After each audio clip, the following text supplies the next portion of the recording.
उनका फ़ोन आ गया कि नहीं मिलना चाह रहा हूँ। मैंने कहा जाए आगे घर, यानी तू सही कह दो, वही करेंगे जो आप कहते हो। अच्छा गुड। मैंने लोगों से मशवरा किया, लोगों ने कहा यार वो ठीक कहते हैं। उसके बाद फिर वो हुआ। अच्छा, उसके बाद फिर वडेरा स्टार्ट हुई, उसमें भी मैंने यही रखा। उसमें भी दाऊद भट्ट साहब के साथ मेरी बहस चलती रही 15 दिन। मैंने कहा भट्ट साहब रूटीन वाला काम मैं नहीं करूँगा, मैं चेंज करूँगा। वो भी मान गए। भाई ये जो एक कॉन्फिडेंस था ना मेरा और उन लोगों का कॉन्फिडेंस मिशन था, उसने मुझे सपोर्ट दी। फिर वहाँ से चला। अब उसके बाद क्या हुआ कि राय साहब कहने लगे यार मैं भी जीन्स पावांगा, मैं भी जैकेट पाऊंगा। राय साहब नहीं, तुसी नहीं सूट करोगे। अच्छा। तुसी अपना काम करो, गुल्लू साहब ने अपना काम कर। अच्छा।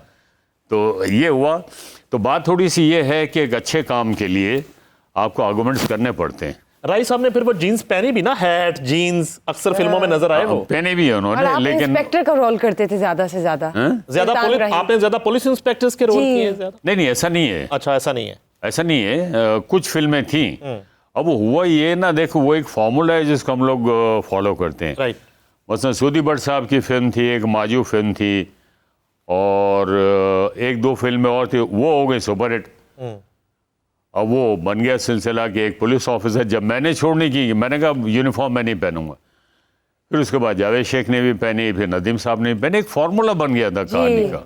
सर सुल्तान रई जो हैं उनकी तो कोई याद शेयर करें हमारे साथ, कोई एक्सपीरियंस, कोई मजेदार वाकया, कोई वाकयात राई साहब के साथ जी ऑन सेट, वैसे जिंदगी के। सुल्तान रई राय साहब का ये होता था कि मतलब मेरे साथ काम करके बहुत खुश होते थे, और कभी कभी मेरा उनके साथ क्लैश भी होता था। अच्छा, किस बात पे? अगर वो सीन में कुछ चेंज करते थे। अच्छा। हाँ, तो मैं उस पर स्टैंड लिया। शुरू तो मैं अदब लिहाज में निकल गया ना, जो इन्हें कर्टसी में। लेकिन मैंने कहा नहीं, क्यों? तो जब डायरेक्टर ने उनको अथॉरिटी दी कि ठीक है आप जैसा चाहो वैसे कर लो, फिर मैंने उधर होल्ड करवाया। अच्छा। मैंने कहा जैसे चाहूँगा मैं भी वही बोलूँगा। फिर उस पर थोड़ा सा क्लैश हुआ मेरा उनको 2-3 दफ़ा, लेकिन बाद में उन्होंने उस चीज़ को रियलाइज़ किया और नहीं आप ठीक कह रहे थे। मैंने कहा देखें, आपका कैरेक्टर डैमेज हो या मेरा कैरेक्टर डैमेज हो, हम दोनों हीरो हैं। मैं और आप डैमेज नहीं होंगे, फिल्म डैमेज होगी। फिल्म डैमेज होगी। तो मानते थे उस बात को, तो वो मुझे लाइक करते थे। और जब 2-3 दफ़ा बड़े फटे हुए तो बड़ा मुझे गले वले लगा, क्या उन्होंने मुझे प्यार किया, कहने लगे कि आप मेरे बाबरी हो। उनके एक बेटे का नाम बाबर था ना, तो प्यार भी उन्होंने बहुत किया और काम भी हम लोगों ने बहुत किया। पॉलिटिक्स होती थी, सियासत होती थी उस वक्त, लेग पुलिंग होती थी।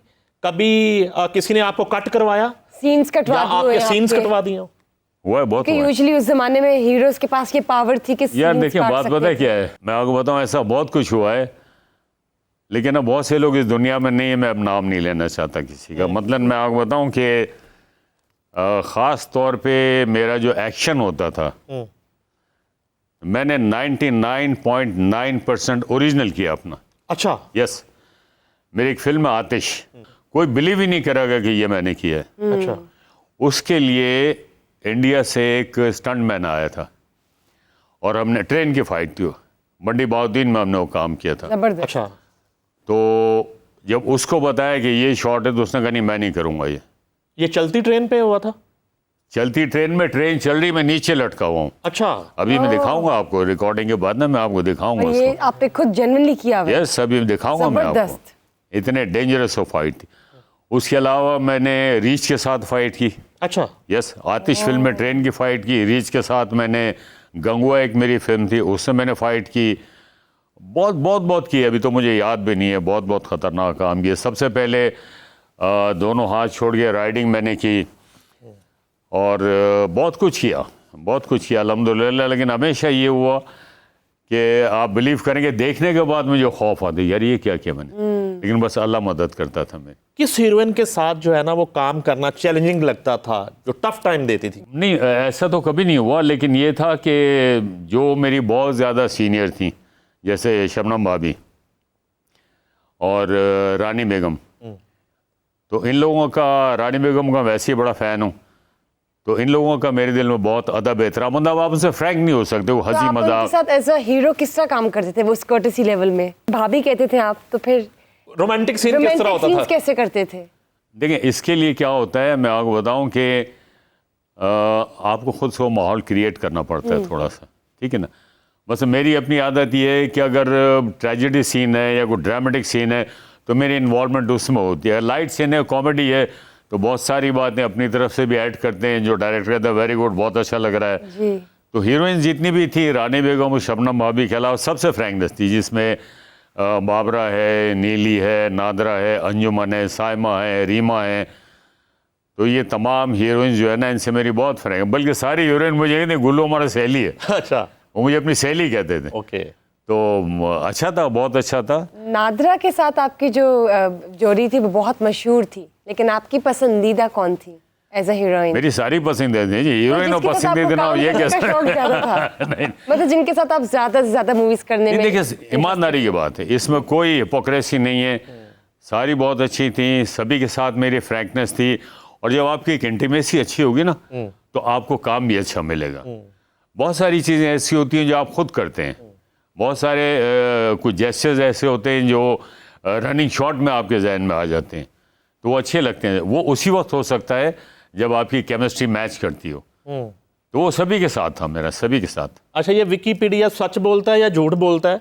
राय साहब के कत्ल के बाद आप 7-8 साल का गैप आया था, आपने गैप अख्तियार कर लिया था, काम नहीं किया 7-8 साल?